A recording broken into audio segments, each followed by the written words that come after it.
Last night on the Ireland Contracting Nightly Sports Call. This is our GMC tweet of the night from the Pitt volleyball team. An incredible season comes to an end in the national semifinals.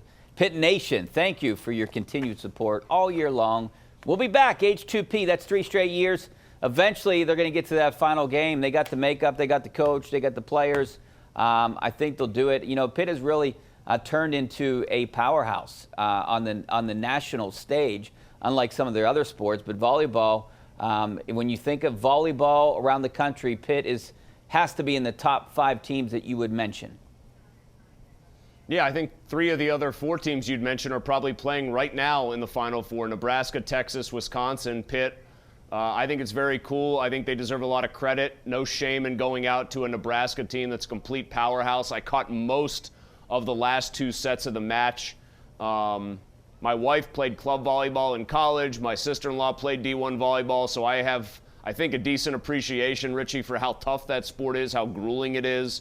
Nebraska's a hell of a team, but Pitt, no shame. 3 straight Final Fours. That is without question the best program at any level going right now in town. Yeah, which does say something about the other programs, professional and otherwise, and their relative lack of success. But kudos to them for another great year. Like I said, no shame in going down in the Final Four. You know, and Penn State had them beat for so many years in volleyball, men's and women's up there. They've always been great, but now I think Pitt has outshined them recently. I mean, is definitely the head of the class when you're comparing the two. And one team that you can maybe obviously, that doesn't sound right, maybe obviously, but one team that obviously you can say is better than the one up at State College.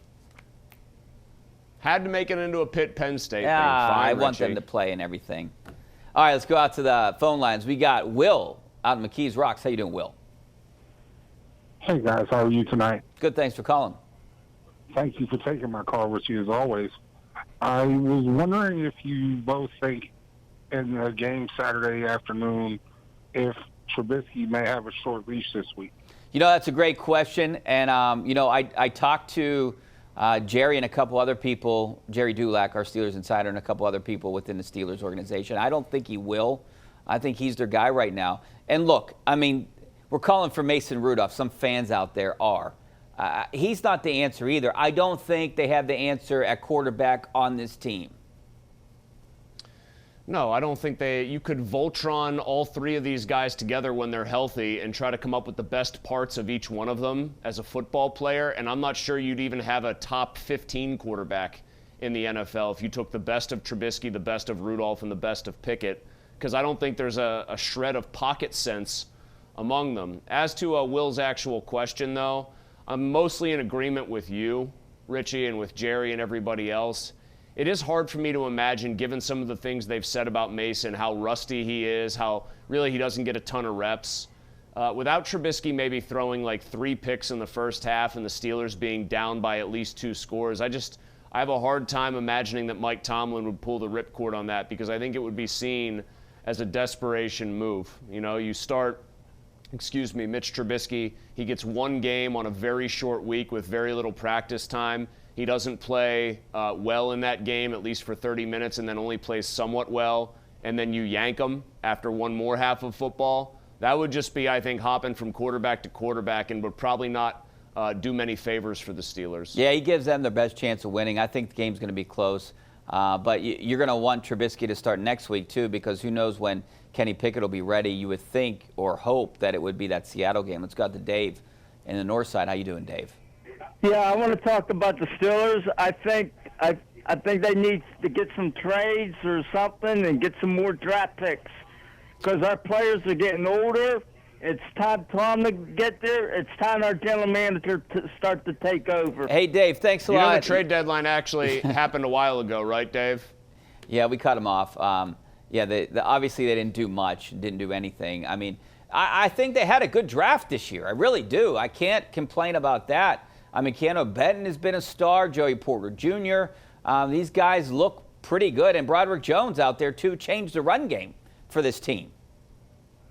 I think they have 3 definitively good to very good players coming from this draft, the 3 you mentioned. I think Washington's got to get his knee fixed in the offseason. You know, there were medical concerns on him. I think he's pretty clearly playing through a knee injury that hopefully they can clean up and get a little bit more stabilized this offseason. At least that's my inference. I don't have any inside knowledge, Richie, of course. I think he could be a very useful player that I'd like to see develop more in the pass game. Obviously, you have to develop at quarterback for that to happen. And then, Herbig. The rest of Herbig, I think, is still going to be more of a situational guy for the time being than anything. But if you have 3 really good pass rushers that you like, that's good quality depth. So that's what, 5 players I've named? Yeah, I mean, in any team's draft class, if you've got 5 guys that you feel are fairly useful players, then I think you've done well for yourself. I will say, this has become a more and more common critique in recent years, or maybe just as this year's worn on. I do think the last several years of Kevin Colbert drafting should be looked at through a pretty harsh lens. A guy who did a very, very good job here for a very long time, built some really good teams.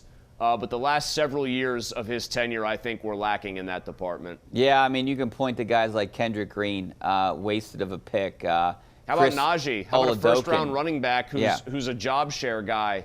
Chris Oladokun. You could say Najee and Freiermuth. They could have had Creed Humphrey and Landon Dickerson. I know people bring that up all the time, but it's true.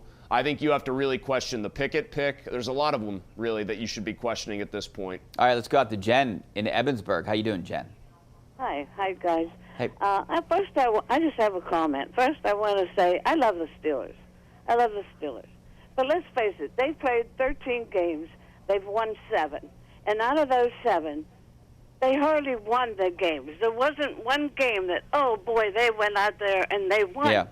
So don't even talk about playoffs. It's embarrassing. Let's just get through the rest of the year and hope for next year's better. Hey, Jen, thanks a lot. I mean, I just look at these Jen last 2 games. related to Jim Mora? Playoffs? I mean, they should be 9-5 right now, or 9-4.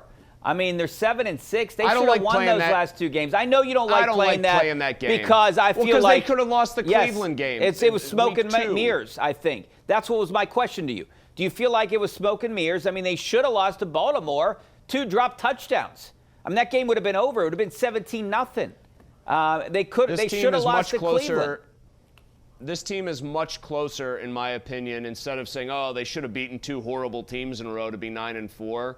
They are much closer to like a 5-8, 4-9 type of team, in my estimation, than they are some sort of 8-5, 9-4 group. I mean, I think that should be obvious to anybody that's watched them for any, appreciable length of time this year. Yeah, and you just got to look at the offensive statistics. I mean, when you have an offense like that, very rarely do those teams compete for a Super Bowl championship or even a conference championship. Hey, before we go to a break here, we have about 30 seconds. I do want to ask you, my worst fear right now with this team is if they lose these 2 games coming up here, then Kenny Pickett comes back and they find a way to beat Seattle and beat Baltimore, and they're trending in the right direction in the offseason.